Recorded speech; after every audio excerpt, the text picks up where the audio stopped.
more I've been around the fitness industry, the more I realize that personal trainers don't actually give personalized workouts. They don't actually do the personal in personal training. What they actually give or tend to give is an individual lesson or a private lesson in that particular trainer's specialty or bias. You see, the fitness world is gradually becoming more about philosophies than it has about principles. Now, what do I mean by philosophies? Well, we have a corrective exercise philosophy. We have a kettlebell philosophy. We have a powerlifting philosophy. We have a CrossFit philosophy. We have a functional training philosophy, which that could mean different things to different people. And we have a bodybuilding philosophy. We have yoga, Pilates, boom, boom, boom. Now, to us, or at Performance University, we just look at these as different training tools in our toolbox, and each tool has a different application. It has its pros and it has its cons. In other words, it has its benefits and its limitations. And we're going to adjust the program or deliver programs based on what our clients' needs are.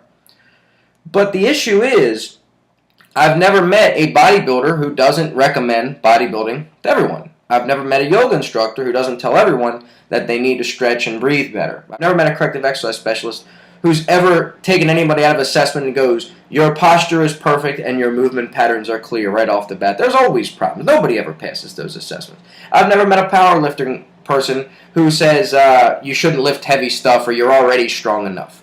And this is the issue that we've come at these days, where trainers, we tend to train towards our bias, and no matter who we get, we just give them the same stuff. And to me, that's an issue because it's personal training. So the message here is this.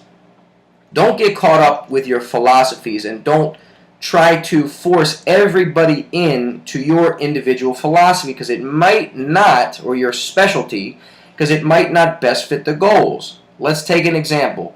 The average client, personal training client, not athlete, not physical therapy patient, the average fitness client wants to gain a little muscle. They want to put a little more on their shoulders, triceps, whatnot. So, yeah, they could probably use a little bodybuilding for that. Or at least if I had to compare bodybuilding to yoga to kettlebells, I would say bodybuilding principles are better designed to get them those muscle building results as fast as possible. That's not to say you can't use yoga as the cool down and you can't use some kettlebell circuits and complexes as conditioning or do some swings as power and total body work, whatever. But primarily the focus to us would be bodybuilding because they gave us a bodybuilding goal. Now, if somebody's already big and strong and they come to us and they say, hey, I'm already big and strong, but I feel tight and restricted and I can't relax, we're going to say, hey, we're going to keep your strength. We might do some kettlebells and might do some total body work to keep you moving three-dimensionally and keep you strong. But we're going to focus on doing some of the principles that we've learned from yoga because that's what that is really good for. That's what it's designed for.